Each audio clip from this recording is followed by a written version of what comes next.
Nous sommes les gentilshommes. Salut les gars.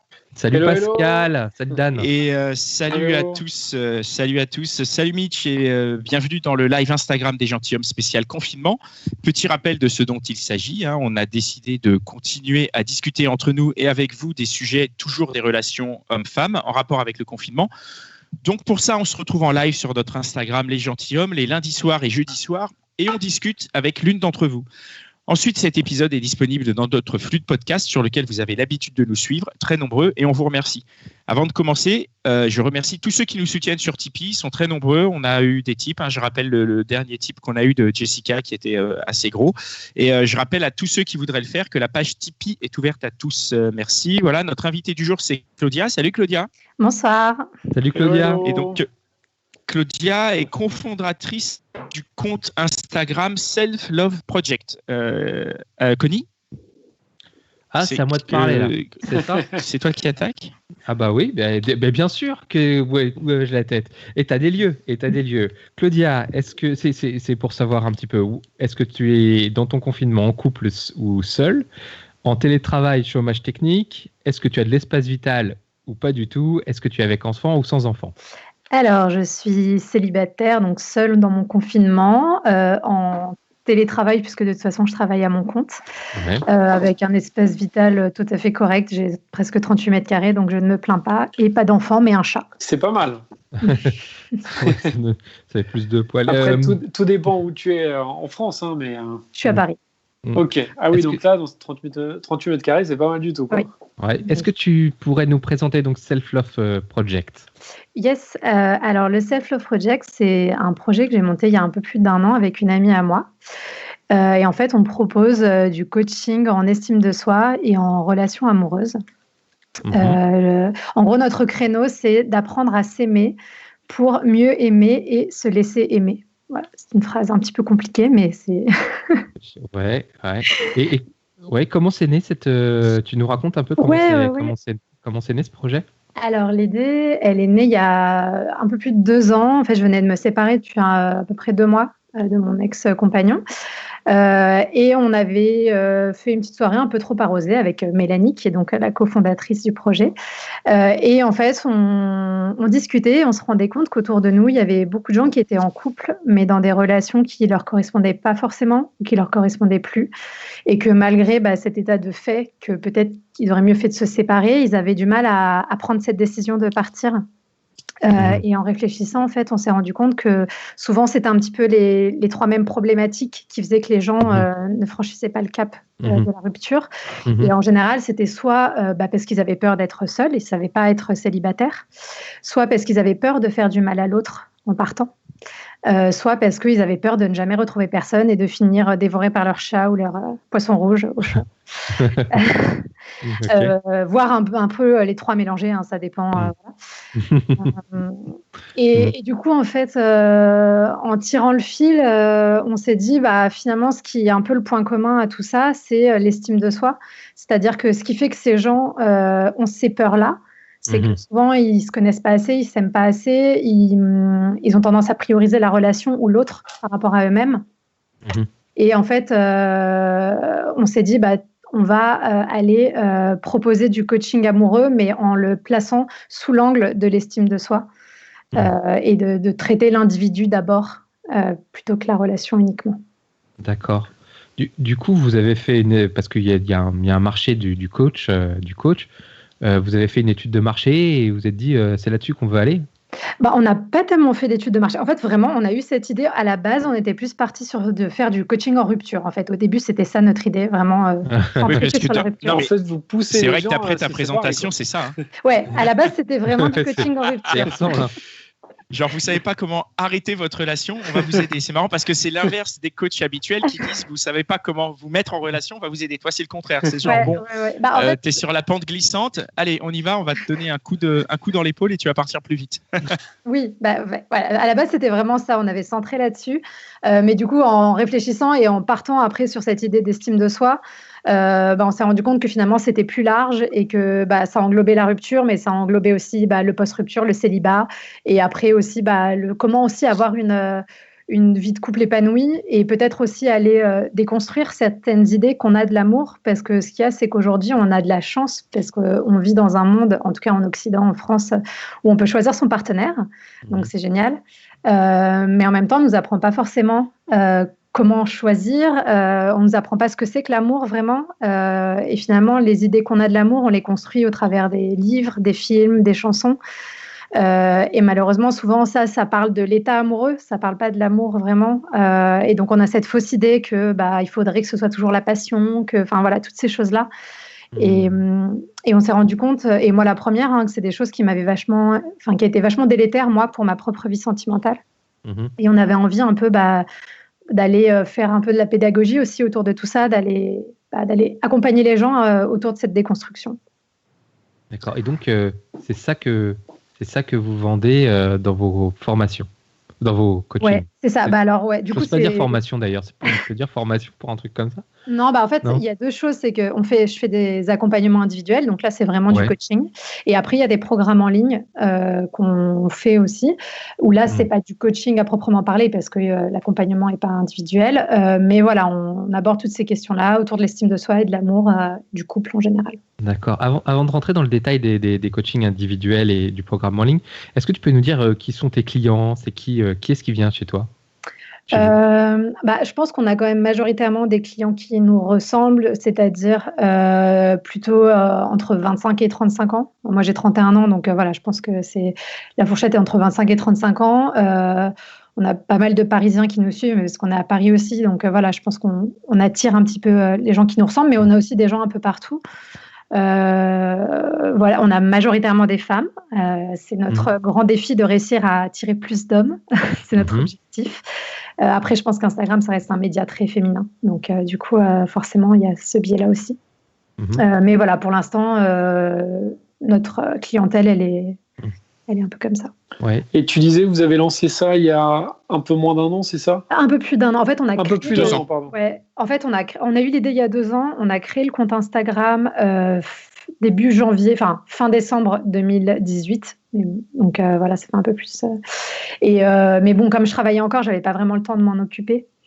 Donc on va dire qu'on a vraiment lancé l'activité à 100% depuis que j'ai démissionné, donc depuis fin juin, début juillet 2019. Et donc c'est une activité à plein temps pour vous deux là? Non, juste pour moi, parce que Mélanie, elle travaille encore. Ok. Donc juste moi qui suis à plein temps. Et pour toi, c'est vraiment une activité à plein temps, c'est-à-dire que tu passes tes journées à faire du coaching ou alors à réfléchir à comment développer.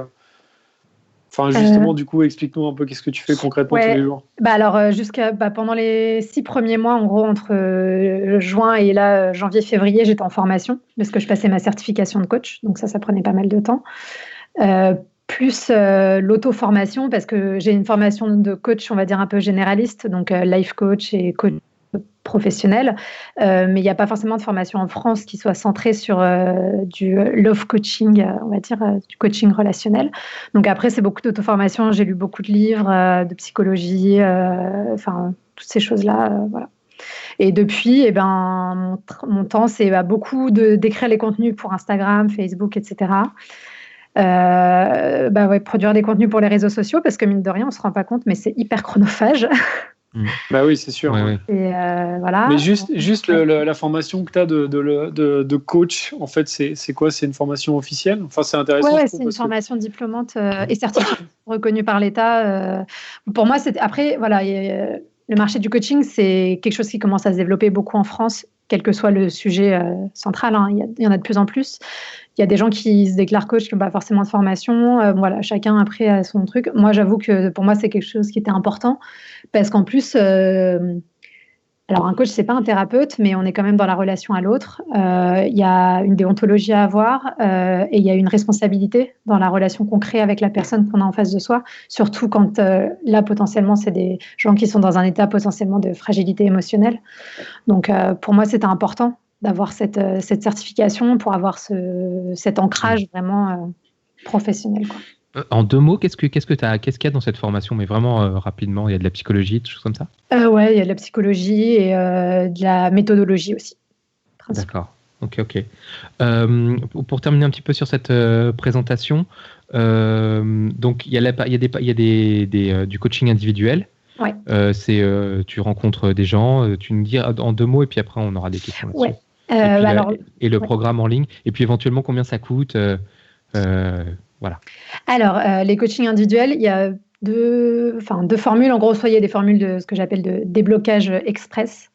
Donc, ça dure à peu près 1h30. C'est quand les gens ils ont juste un petit problème ou en tout cas qu'ils veulent parler juste sur un truc très précis. Donc, ça, il faut compter 140 € pour 1h30 de coaching. Si je peux juste me permettre, qu'est-ce que tu appelles un petit problème? Non, mais c'est pour ça que je dis petit problème, c'est pas. Mais disons qu'il y a des gens qui ont des fois un problème hyper précis à un moment donné, qui sont pas forcément prêts aussi à s'engager dans un coaching plus long, parce qu'un vrai coaching, on va dire, ça prend entre 2 et 3 mois. Donc, c'est un autre engagement. D'accord, ouais. Et donc, des fois, ils ont juste besoin d'un avis extérieur qui soit l'avis de quelqu'un de plus objectif que quelqu'un de leur entourage. Parce que les amis, même s'ils sont pleins de bonne volonté, ils peuvent jamais avoir un avis complètement objectif. C'est pas possible. Et ça, tu nous as dit, c'est combien? On a parlé? C'est 140 € pour l'heure et demie de déblocage. Et après, sinon, je fais des accompagnements sur du plus long terme, où là, ça dure 3 mois. Et c'est pour compter une douzaine de séances d'1h30. Et donc là, forcément, c'est un peu plus cher. C'est 1 500 € pour les 3 mois d'accompagnement. Et c'est quoi l'accompagnement, c'est quoi? C'est hebdomadaire? Quelle fréquence? Ouais, c'est hebdomadaire. En gros, sur 3 mois, il faut compter une séance d'1h30 en moyenne par semaine. Par semaine, avec des exercices à faire entre les séances en fonction des étapes de coaching, etc. Alors attends, t'as dit exercice, c'est quoi comme genre d'exercice? Parce que du coup, moi, quand j'entends exercice et coaching, moi je pense à, tu vois, la salle de sport avec genre faut que je rentre, faut que je fasse mes petites fentes, mes extensions entre 2 rendez-vous, quoi. Mais là, sans nous dire exactement de quoi il en retourne, mais au moins un peu dans quel univers on se fond au niveau des exercices, quoi. Ça peut être des exercices de réflexion sur une question précise. Ça peut être souvent, c'est des exercices de réflexion ou d'écriture. Par exemple, je ne sais pas, aller lister les choses que tu aimes chez toi ou que tu n'aimes pas. Et après, de là, on va aller tirer des choses, on va aller tirer les fils. Parce que ça paraît simple, mais si je te dis, liste-moi 10 choses que tu apprécies chez toi, si tu ne t'aimes vraiment pas, ça peut être vachement difficile. Et donc, mine de rien, ça déjà de le faire, c'est déjà un exercice en soi. Donc voilà, c'est rien de monstrueux, mais c'est un travail qui est engageant, effectivement. Et j'aimerais bien prendre le coaching dans le sens chronologique. Ça se passe comment au départ? C'est quoi le point de départ et comment tu déroules ta relation avec ton coaché? Alors, un coaching, la première étape, on se présente, je présente la déontologie du coaching, etc. C'est quoi la déontologie du coaching? Donc, c'est que c'est pas une thérapie. C'est que la responsabilité, elle est partagée et que moi, j'ai une obligation de moyens, mais pas une obligation de résultat. C'est-à-dire que je donne à mon coaché les outils pour qu'il avance et pour qu'il aille mieux. Mais après, la mise en pratique, c'est lui qui a les clés en main, en fait. D'accord. Et ça, c'est vachement important, la responsabilisation, parce que, mine de rien, et après, c'est la nature humaine, hein, c'est comme ça, on a tous tendance à vouloir se déresponsabiliser, à faire porter sur l'autre les choses. Et prendre les choses en main et prendre sa part de responsabilité, c'est déjà le premier pas, quoi. D'accord, comme dans une thérapie, d'accord, ok. Comme dans une thérapie. Ouais, donc d'abord, vous faites le point. Ouais, on fait le point, donc la personne va me raconter pourquoi elle est là, quelle est, d'après elle, sa problématique, sa demande, en fait. Et après, on va aller faire le point plus en profondeur sur sa vie à ce moment-là, où est-ce qu'elle en est, qui elle est. En fait, elle va aller apprendre à se connaître, à se découvrir vraiment. Parce que souvent, la problématique, et encore plus là sur des questions relatives aux relations amoureuses et à l'estime de soi, c'est que les gens ne se connaissent pas forcément. Et donc, c'est très important de faire ce travail d'apprentissage de soi, en fait. D'aller se rencontrer. Comment ça se passe? Tu peux nous donner un exemple peut-être concret pour qu'on comprenne qu'est-ce que ça veut dire se connaître soi? Tu vois ce que je veux dire? Ouais, alors se connaître soi, ça va être par exemple de connaître ce qu'on appelle en coaching ses valeurs. Donc les valeurs en coaching, en gros, c'est ce qui constitue ta structure psychique. Donc c'est vraiment ce que tu es. Donc par exemple en valeurs, il peut y avoir la liberté, la créativité, la famille. En fait, il y en a 200 ou 250 des valeurs, donc c'est très large. Mais en gros, en moyenne, chaque personne a 10 valeurs qui lui sont propres. Et c'est des choses que tu développes tout au long de ta vie. Et c'est quelque chose qui est très important à connaître parce que quand tu connais tes valeurs, par exemple, si je sais que moi, ma valeur, c'est la créativité, eh bien, je peux aller voir si dans ma vie quotidienne aujourd'hui, cette valeur-là, je la nourris, c'est-à-dire est-ce que je fais en sorte de remplir ma jauge en fait, de valeurs. Et si c'est pas le cas, comment je peux faire? Est-ce qu'il faut que je fasse, je sais pas, du dessin, du chant, peu importe. Mais voilà, pour aller remplir cette jauge, parce que quand tu remplis cette jauge de valeurs, plus ta valeur elle est nourrie, plus toi tu es en énergie positive. Ok. Voilà. Si je résume un tout petit peu ce que tu as dit, jusque là où on en est, c'est si tu comprends les valeurs qui t'animent, ça te permet de nourrir ton amour-propre pour ne plus avoir peur d'être seul, de ne pas trouver quelqu'un, etc. Exactement. Ça fait partie des étapes, effectivement, pour apprendre à s'aimer, donc avoir plus cette peur de la solitude, potentiellement. D'accord. Donc là, c'est des échanges avec le coaché. Ouais. Qu'est-ce qui, à la fin de ça, tu lui dis, bon, on se revoit dans une semaine, il faut que tu trouves tes valeurs. C'est ça? Ouais, alors en général, la partie là où on creuse l'existant, ça peut prendre 2 ou 3 séances. Parce qu'en fait, ce qui se passe, c'est qu'en général, tu laisses la personne parler. Et déjà, moi, dans ce que dit la personne, à travers son discours, j'entends déjà qu'elle exprime ses valeurs dans les anecdotes qu'elle me raconte, dans ses histoires de vie. Donc, je vais aller noter des choses. Et puis après, je vais aller rebondir. Je vais dire, tu m'as dit ça. Est-ce que tu penses que c'est quelque chose? Voilà. Donc après, on creuse ensemble. La personne, en général, fait le travail sur ses valeurs de son côté. Et après, on reprend. Et on va pointer valeur par valeur, qu'elle m'explique ce que ça veut dire pour elle ou pour lui dans sa vie. Et on fait le point. Est-ce que cette valeur-là, aujourd'hui, est-ce qu'elle est plutôt à 0 ou est-ce qu'elle est à 10 sur 10? Voilà, donc, tout ça. D'accord. Et donc, alors, où est-ce que tu l'emmènes comme ça? Et bah, du coup, donc, sur l'apprentissage, donc il y a les valeurs. Après, on va aller aussi voir quelles sont les croyances qu'elle peut avoir, parce que ça, c'est vachement important. On a tous des croyances limitantes. Alors, il y a aussi des croyances aidantes. Donc, les croyances aidantes, c'est ce qui te permet d'être bien dans ta vie. Donc, ça, c'est bien. Mais on a surtout beaucoup de croyances limitantes.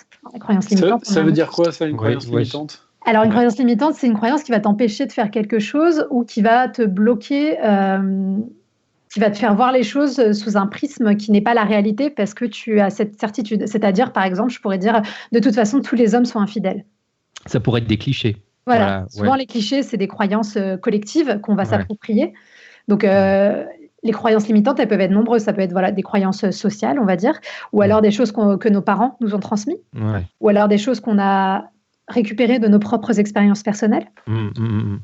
Penser qu'on ça peut être aussi sur soi-même, genre de dire moi de toute façon je sais pas draguer par exemple. Exactement.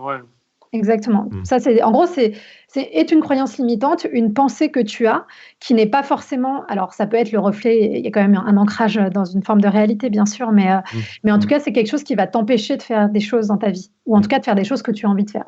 Si ça t'empêche de sauter à l'élastique et que tu n'as pas envie de sauter à l'élastique, c'est pas très grave. Par contre, si ça t'empêche d'aller draguer ce mec ou cette nana alors que tu as vraiment envie de le faire, ça peut être un peu embêtant, quoi. Alors, comment tu les débloques, les gens?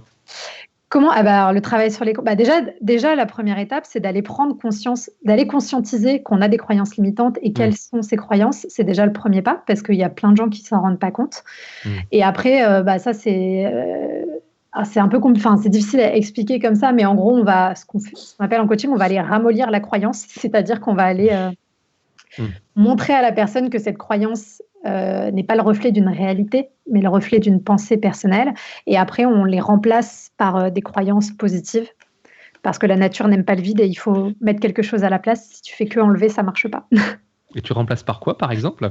Par exemple, au lieu de te dire tous les hommes ou toutes les femmes sont infidèles, tu peux te dire je peux faire confiance aux hommes ou aux femmes. Enfin voilà, c'est des choses comme ça fait un peu méthode Coué, mais il faut trouver quelque chose qui soit plus positif. Ouais, mais là, comme ça, tu vois, je me dis, tu remplaces une croyance par une autre. Ouais. Est-ce que tu vas pas tu peux pas aller vers l'individu, c'est-à-dire remplacer tous les hommes sont infidèles par je vais trouver une personne qui sera fidèle. Tu vois ce que je veux dire? Si, bien sûr. Tu saisis la nuance? De toute façon, après, là, les croyances, la croyance de remplacement, on la construit dans la relation avec le coaché. Donc, c'est pour ça, là, ça reste des généralités, mais évidemment, ça dépend de la personne qu'on a en face. De toute façon, le coaching, et ça fait partie de ce qu'on explique aux gens en début de coaching, c'est pas moi qui ai les clés, c'est pas moi qui ai les réponses. Et souvent, les gens, ils viennent parce qu'ils voudraient que je leur donne les réponses, ils voudraient que je les sauve, entre guillemets, que je leur dise quoi faire. Toutes les réponses, elles sont à l'intérieur d'eux. Moi, mon travail, c'est juste de poser les bonnes questions, d'appuyer aux bons endroits pour que les réponses sortent. En fait. D'accord.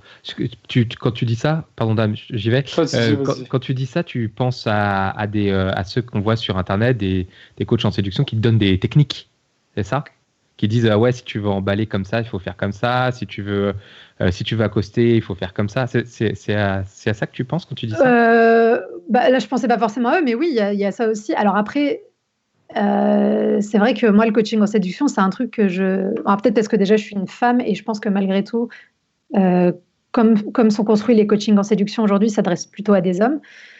Mais oui, de toute façon, le clé en main, ça marche dans une certaine mesure et ça marche pas jamais complètement. Mais non, mais en fait, c'est juste que même moi, enfin, je sais pas, ça a dû vous arriver déjà, quand on n'est pas bien, parce qu'on est célibataire ou parce que dans notre couple, ça va pas, ou parce que là, on court après quelqu'un depuis 6 mois et que cette personne, elle nous répond pas, etc. Moi, j'ai des gens qui viennent me parler sur Instagram, on en a beaucoup en DM, et les gens, ils me disent, qu'est-ce que tu penses que je devrais faire? Qu'est-ce que je peux faire? Donc, en fait, ils veulent un peu que je leur donne la réponse, ce que je comprends, parce que j'ai été dans la même situation et je voulais qu'on me donne la réponse aussi. Donc, mais du coup, c'est de leur expliquer et en général, je leur pose des questions parce que la réponse, elle est en eux en fait. Ils le savent déjà. Déjà, quand tu poses la question, c'est qu'en général, tu as la réponse, mais tu n'as pas forcément envie de l'avoir. Et donc, bon, je continue, messieurs. Hein. Et donc, là, tu arrives à un moment où la personne, ça y est, ses croyances, elles sont remises en cause. Il est comment là? La personne coachée, elle est mûre là. Tu peux la lancer. Elle peut partir elle peut soit quitter, soit elle est mûre pour séduire. Comment ça? Elle est comment, alors après, on va se projeter. Enfin, on fait une projection dans l'état désiré, ce qu'on appelle ça en coaching. Donc, on se projette dans le futur que la personne elle aura envie d'avoir. Donc, si elle est célibataire, elle imagine son futur un peu idéal entre guillemets. J'aime pas ce mot, mais en gros, c'est de faire de la projection positive parce que c'est toujours pareil. Il faut se mettre en énergie positive pour ensuite être bien et pouvoir rayonner. Et oui, après, on met en place un plan d'action.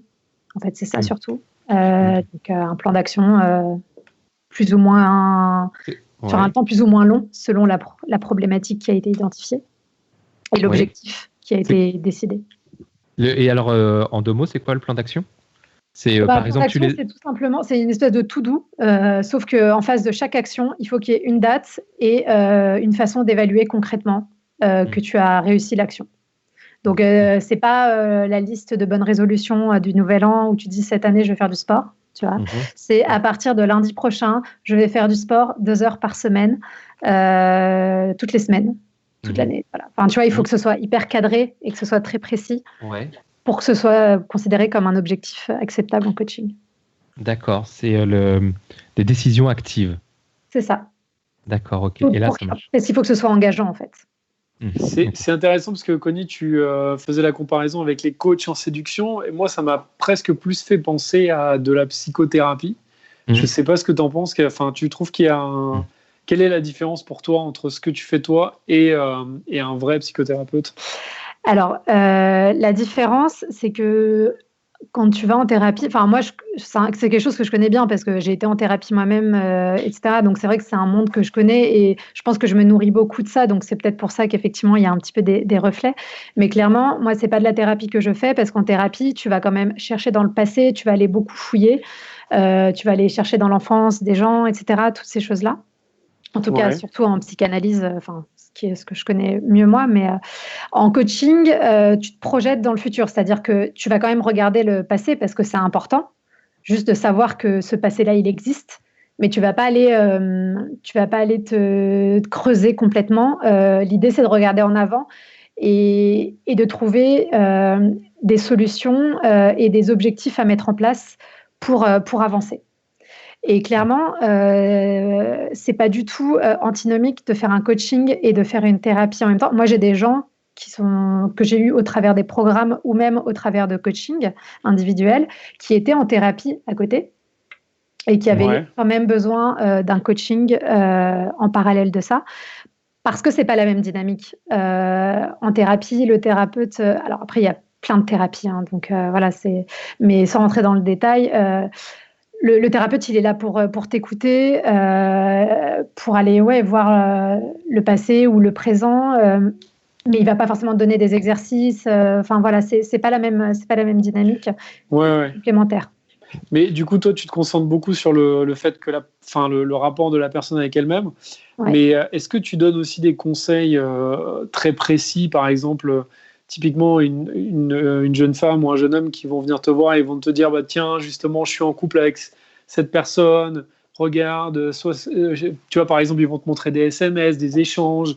Est-ce que toi, tu donnes des conseils précis et parce que j'imagine quand tu vas voir un coach, tu as aussi envie d'avoir une réponse. Enfin, comme tu disais tout à l'heure, les gens, des fois, la réponse, évidemment, elle est en eux. Mais toi, ils te demandent des trucs concrets, non, j'imagine? Ouais, alors, et c'est la difficulté du coaching, c'est qu'on n'est pas des conseillers non plus. Ouais. Et la frontière est très fine et effectivement, c'est pas facile de jongler. Mais en général, si les gens me posent les questions, là, comme tu as dit, en fait, je repose des questions, moi, derrière. En fait, je les renvoie toujours à... Tu donnes pas de réponse? Je donne pas forcément de réponse. Je les laisse trouver la réponse. Les gens sont contents quand même. Eh ben, les gens sont contents, mais parce qu'en fait, ça les oblige à réfléchir. C'est-à-dire que des fois, tu sais, il suffit en posant une question, ça te permet de regarder le problème sous un autre angle. Et en fait, en regardant sous un autre angle, en fait, tu trouves la réponse. Après, bien sûr, des fois, ça dépend des problématiques des gens. Des fois, peut-être que je donne un petit peu des conseils, mais en tout cas, je vais pas dire à la personne, je pense qu'il faudrait que tu le quittes, même si c'est la certitude. C'est quoi la problématique qui revient le plus souvent? Est-ce que c'est quoi? C'est des histoires de ghosting, de friendzone, de couple? Ghosting, pas tellement. Je pense que le plus souvent, c'est des gens qui se retrouvent dans des histoires où ils courent un peu après quelqu'un pendant des semaines, voire des mois. La friendzone. Ouais. Non, moi je dirais pas que c'est la friendzone parce que je pense que la personne en face, elle est pas forcément pas intéressée. Je dirais que c'est souvent des gens indécis ou des gens qui sont pas à ce stade encore dans leur vie affective. Je pense que c'est un peu ça la friendzone. Quand l'autre est dans la décision et que justement toi tu es dans quand est-ce qu'elle se décide quoi.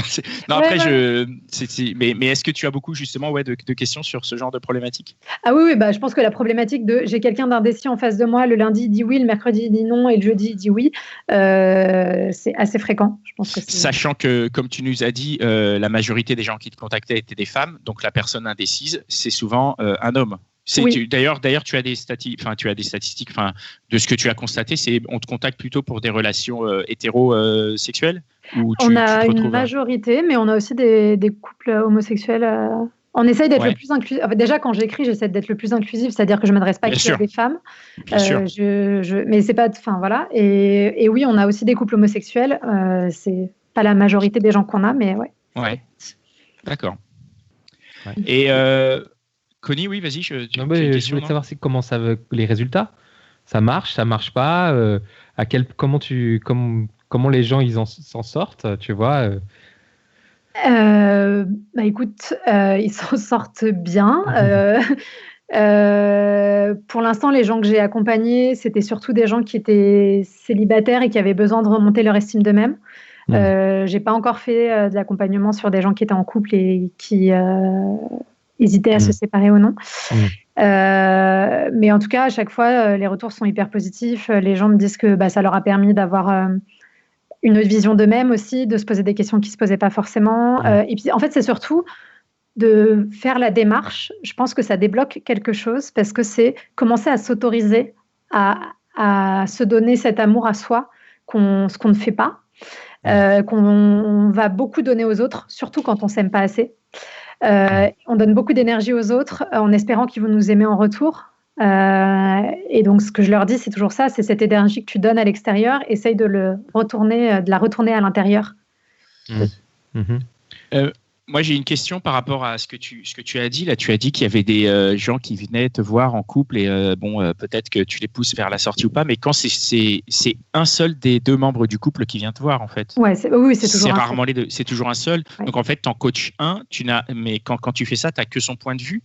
Tu vois ce que je veux dire? C'est genre, si tu as un couple, tu as le mec qui vient te voir et il dit ouais, elle fait ça, je pense que machin. Mais du coup, tu n'as jamais son point de vue à elle et ça te suffit quand même pour pouvoir guider la personne qui vient te voir, l'aider, l'aiguiller? En fait, c'est pour ça que je te dis, en fait, comme je fais pas du conseil, ça suffit dans la mesure où, en fait, moi, la personne, quand elle me sort son histoire, je vais pas lui dire, ah bah, vu ce que tu m'as dit, je pense que tu devrais la quitter ou que tu devrais pas la quitter. En fait, c'est toujours, je renvoie, comme tu renvoies la personne à elle-même et que tu la questionnes, même si tu n'as que sa partie de l'histoire, ça suffit déjà pour commencer à débloquer des choses, en fait. D'accord. Et est-ce que tu as vu justement des couples, contrairement à ce que tu pensais, des couples se reformer où tu as une majorité de couples qui, après ton coaching, se séparent? Je dis ça, je sais pas si c'est très vendeur, mais après, moi, je fais partie des gens qui pensent sincèrement qu'il vaut mieux être seul que mal accompagné. Oui, alors c'est pas forcément mal accompagné, mais effectivement avec quelqu'un qui nous correspond plus, qui nous correspond pas. Est-ce que c'est vrai ça, vraiment? Ah oui, ça j'en suis certaine. Non, mais je sais pas, c'est un point de vue. Enfin, tu vois, ok. Donc toi, tu penses vraiment qu'il vaut mieux être seul que mal accompagné? Ah bah bien sûr. Ah bah ça, j'en ai une certitude absolue. Enfin, en tout cas, pour l'avoir de mon point de vue personnel et même, enfin, c'est ce que j'applique dans ma vie personnelle. Non, mais de toute façon, on est là pour échanger nos points de vue à nous. Nous, on fait pas de généralité, donc c'est vraiment, je parle de toi. Ah non, d'accord. Et moi, c'est comme ça que je vis ma vie personnelle aussi. Enfin, j'étais dans des relations qui ont duré des années. Ça allait plus. Je suis partie à chaque fois parce que pour moi, oui, bien sûr, c'est important d'être en couple, etc. Mais ma propre personne, d'abord, est plus importante. Et si je ne suis pas heureuse dans ma relation et si je me perds, etc., je préfère partir. Tu vois, la dernière fois, je suis partie alors que je devais me marier 8 mois après. Ça m'a pas empêché de partir. 8 mois, ça va. Tu aurais pu te barrer 8 minutes avant. Sur l'hôtel. Sur l'hôtel. Et une question, est-ce que ce travail-là de coaching que tu fais, ça t'aide, toi, dans ta vie sentimentale, du coup? De toute façon, clairement, je pense que c'est comme quand on devient thérapeute, il n'y a pas de mystère. Quand tu vas dans certaines voies, c'est qu'en général, il y a un besoin aussi personnel. Donc, je pense qu'avant tout ce travail, je l'ai aussi fait pour moi. Donc, oui, je pense que ça m'aide beaucoup. Ouais, ça t'aide. Tu le sens dans ton rapport quand tu as des relations ou quand tu vas vers les gens ou quand les gens viennent vers toi. Tu sens que ces 2 années de coaching, ça t'a nourri, ça t'a rendue différente? Déjà, moi, je sais que du coup, entre la fin de ma dernière relation, donc il y a un peu plus de 2 ans, et donc le moment où j'ai commencé à rentrer sur ce chemin-là, et maintenant, j'ai beaucoup évolué, mais déjà, je le vois vis-à-vis de moi-même, c'est-à-dire que je sais que je suis vachement plus sereine, je suis beaucoup plus dans le lâcher-prise, je suis beaucoup plus épanouie, enfin voilà, et oui, du coup, dans mes relations aux autres, forcément, ça se ressent, quoi. Est-ce que on va parler un peu du confinement parce que c'est quand même ce qui nous intéresse. Non, tu avais une autre question? Non, mais parlons du confinement. Si j'ai encore une question encore, allez, vas-y. Et après on passe au confinement. Nous, sur les 3 ans de gentilhomme, on voit une espèce de, je vais appeler ça un peu vulgairement, une crise de l'engagement. Tu vois, c'est-à-dire on peut se rencontrer, mais quand il s'agit de passer à l'engagement, c'est une autre paire de manches. Est-ce que toi, tu perçois ça? Et est-ce que tu travailles là-dessus avec tes coachés? Je pense qu'effectivement, il y a pas mal de gens qui viennent me voir en me disant j'ai peur de l'engagement. Après, cette peur de l'engagement, il faut la creuser parce que je pense que chez chacun, elle peut avoir une peur, ce qu'on appelle une peur racine, c'est-à-dire le vrai truc qui est ancré, qui est différente selon l'histoire de chacun. Et donc, c'est ça qui est à aller creuser parce que tu peux avoir peur de l'engagement parce que, je sais pas, t'as peur d'être envahi dans la relation par l'autre. Enfin, en fait, il peut y avoir plein de choses. Mais je pense qu'aussi, cette peur dans l'engagement, elle peut venir du fait que, ce que je disais tout à l'heure, l'image qu'on se fait de l'amour et du couple, des fois, on va te dire, il faut que tu trouves la bonne personne pour toute ta vie. Du coup, ça a un côté un petit peu anxiogène parfois, je pense, d'autant plus qu'on est à une époque où on a envie d'être libre et enfin voilà. Mais pour moi, tu peux être libre et être en couple et c'est pas du tout antinomique. Donc ça dépend comment tu te projettes. Mais je pense que cette peur de l'engagement, on peut commencer à la casser en se disant, en fait, finalement, quand je me mets avec quelqu'un, même si j'espère que ça va durer le plus longtemps possible, si c'est mon souhait, je sais jamais si ça va durer le plus longtemps possible parce que la vie n'est qu'incertitude et qu'en fait, il faut un peu... Pour moi, l'engagement dans un couple, il se reprend un peu tous les matins, si tu veux. C'est-à-dire qu'un peu tous les matins, tu te lèves et tu dis, aujourd'hui, je fais le choix de me réengager dans ma relation. Un jour de plus, quoi, tu vois. Ah ouais, tous les matins, carrément. Non, mais j'exagère, mais tu vois ce que je veux dire, c'est-à-dire, c'est c'est un engagement qui est actif, c'est pas juste ah bah on s'est marié, ça veut dire que ça va durer 30 ans et puis on fait plus d'efforts, on fait plus rien et puis ciao quoi, tu vois, c'est vraiment être dans une proactivité dans ta relation et toi dans ta façon de vivre ton engagement dans ton couple. Et avec l'idée que bah peut-être qu'un jour ça marchera plus et si ça marche plus, c'est pas grave, tu pourras partir. Voilà.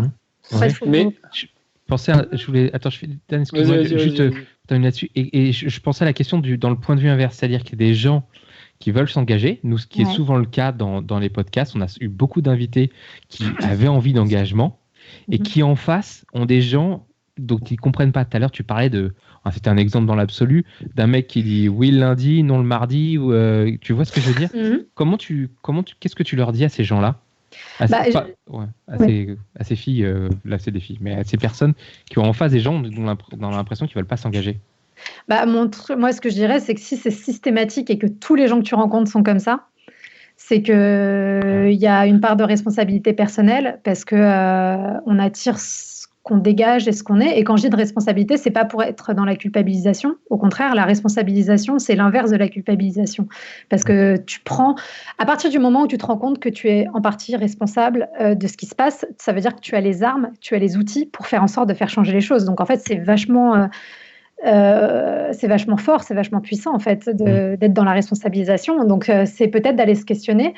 Est-ce que je suis vraiment prête en fait à vivre quelque chose si finalement je n'attire que des gens qui sont pas prêts à s'engager ou des fuckboys ou ce genre de ou des fuckgirls parce qu'il y en a aussi. Fuckboy, c'est une nouvelle celle-là. Ok. Tu vois, c'est vraiment d'aller regarder à l'intérieur déjà. Après.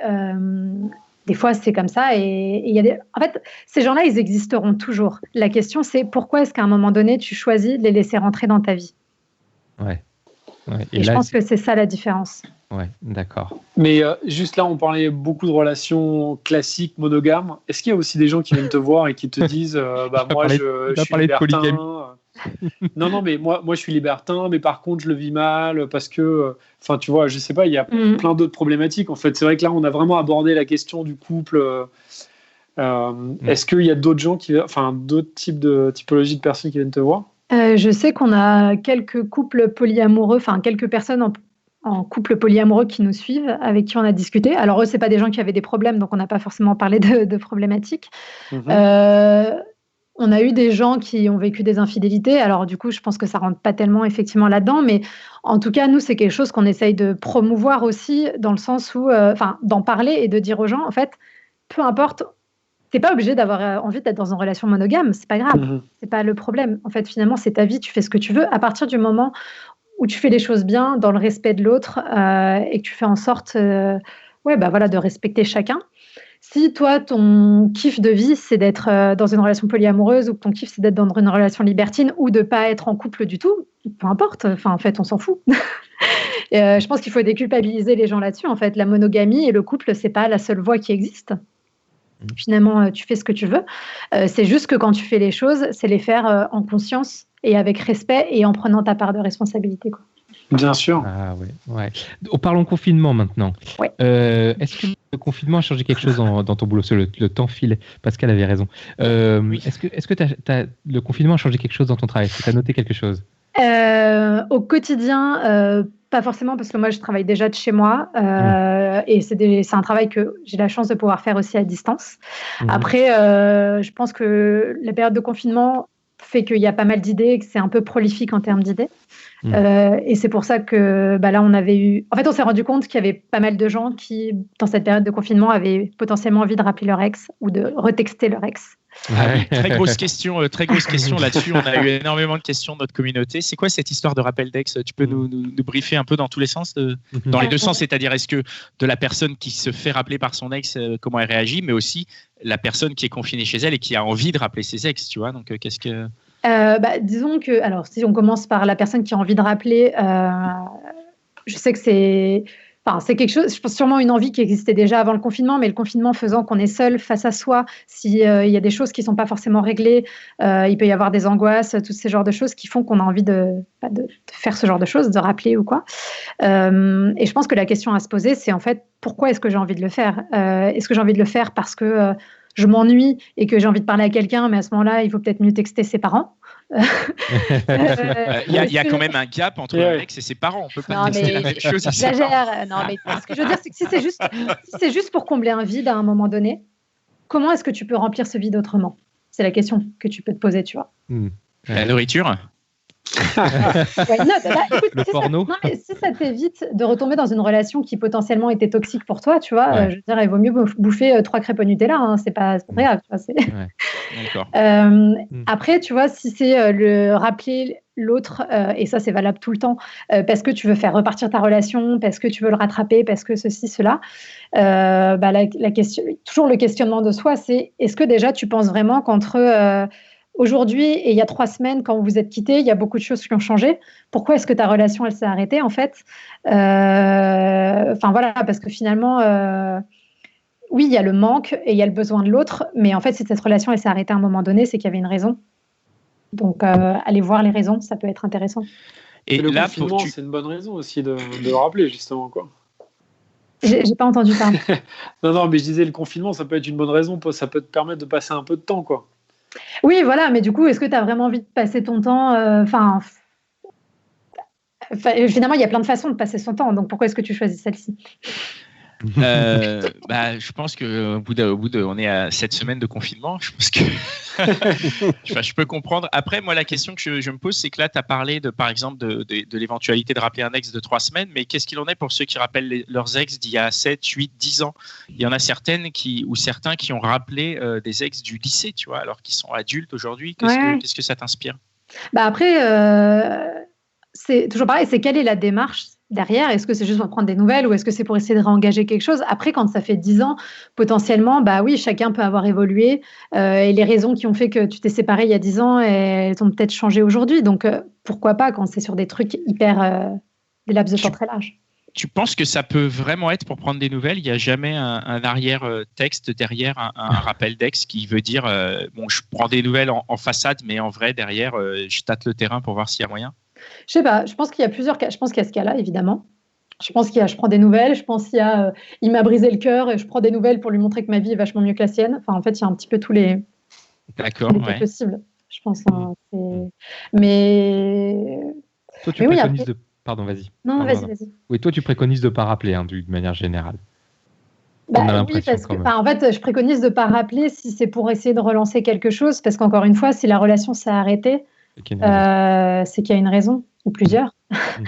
Et du coup, c'est mieux d'en rester là. Même si toi, tu penses qu'une relation qui s'est arrêtée ne peut pas reprendre? Les personnes, elles ne peuvent pas, de leur côté, suite à la séparation, prendre des chemins ou prendre conscience de choses qui font qu'au bout d'un certain temps, on se rappelle, on a passé par exemple un certain temps en confinement, on a peut-être un rapport à la vie tout simplement qui a changé et on se dit tiens, je vais le rappeler, peut-être que lui aussi il a changé.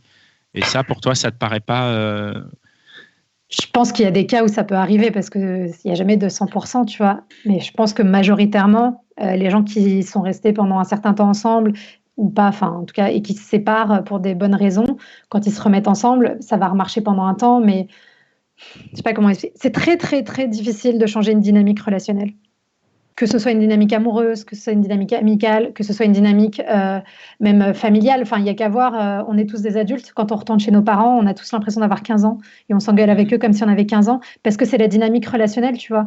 Et du coup, c'est très difficile de faire changer ça. Et pour que ça change, il faut que tout le monde ait fait un très gros travail sur soi. Donc, pour moi, c'est un petit peu les prérequis. Et je pense qu'il n'y a pas beaucoup de gens qui remplissent ces prérequis avant de se remettre avec leurs ex.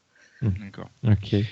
Et en ce qui concerne le fait d'être rappelé par un ex, justement, qu'est-ce que tu préconises quand ça arrive? Quel conseil tu peux donner? Voilà, moi, je me fais rappeler par une ex, par exemple. Là, il y a des prénoms, peut-être, non? Non, ou mettons, voilà, tu as une nana qui est en coaching avec toi, qui dit, il y a machin et machin qui m'ont rappelé. Qu'est-ce que tu leur conseilles de faire? Déjà, est-ce qu'il faut répondre?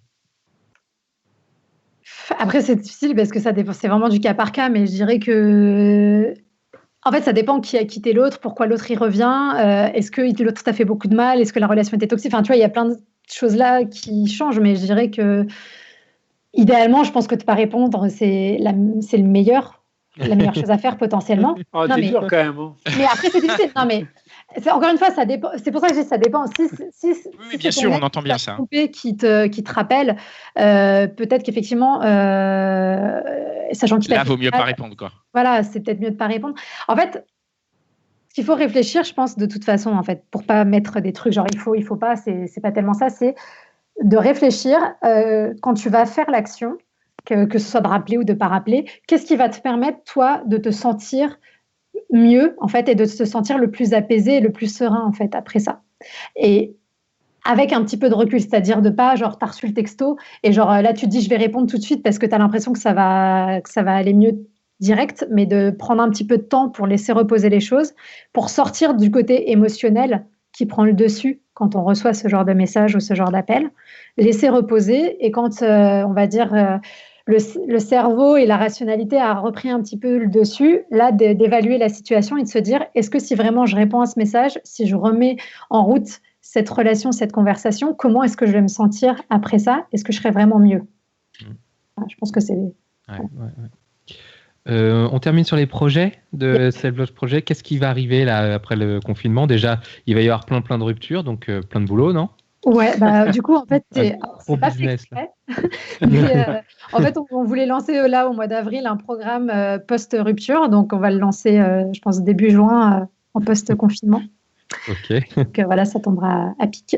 Un post-rupture, c'est quoi? C'est une routine pour se remettre sur le marché ou pour se mettre bien? C'est quoi exactement? Ça consiste en quoi? Alors, c'est 12 semaines, donc c'est assez long, mais en gros, c'est pour aller travailler sur soi, déjà accepter la rupture, aller accepter la solitude aussi, le fait d'être seul, son célibat retrouvé ou son célibat découvert, parce qu'il y a des gens qui n'ont jamais vécu une vie d'adulte en étant célibataire. Aller voir que c'est pas grave d'être célibataire et qu'au contraire, ça peut être génial parce que tu peux faire plein de choses, tu peux te découvrir. Et en fait, c'est surtout comment est-ce que tu vas tirer le plus de positif de ce moment-là, de la rupture et de la phase de célibat, pour aller potentiellement, dans un futur plus ou moins proche, te réengager dans une autre relation, mais en ayant fait le bilan sur toi, en ayant appris à t'aimer et en sachant ce que tu veux vraiment, en fait, dans une relation, ce qui est important pour toi. Très bien. Ouais. Voilà. Dan, une dernière question, Dan? Non? Ok. Non, Bon, merci beaucoup. écoute, merci beaucoup, Claudia, alors. Merci à vous. Super. On est à la fin Bravo. de l'épisode. On rappelle pour ceux que ça intéresse, ton compte Instagram, c'est selfloveproject.fr Yes. sur Instagram. Donc voilà, vous pouvez vous abonner. Et puis voilà, merci. On rappelle donc que nos interventions représentent nos points de vue à nous et ne sont en aucun cas des généralités ou des jugements. Merci à tous d'avoir été présents aussi nombreux, comme d'habitude. On vous embrasse tous. On a vu que vous étiez là. On se retrouve lundi prochain à 21h sur notre compte Instagram pour un nouvel épisode des Gentilshommes en confinement avec un sujet qui intéresse énormément de monde. Nous aurons une invitée qui a... Je présente ou tu veux le dire, Connie? Vas-y, ça te fait plaisir. Elle s'appelle Pour Anne. Pour une fois, elle s'appelle Anne et elle a bravé le confinement pour aller rencontrer un date. Voilà, donc elle nous en dira plus lundi à 21h. Voilà. Sinon, on compte sur vous pour partager ce podcast avec votre entourage. On rappelle l'existence de notre page Tipeee pour ceux qui veulent nous soutenir. Voilà, merci à toute la team Gentilhomme, Mitch, Cynthia, Sabine. Et puis merci les gars, Connie et Dan. Merci à toi. Et merci Claudia d'être venue nous parler comme ça. Merci. Merci Claudia. Ciao. Allez, ciao. Ciao.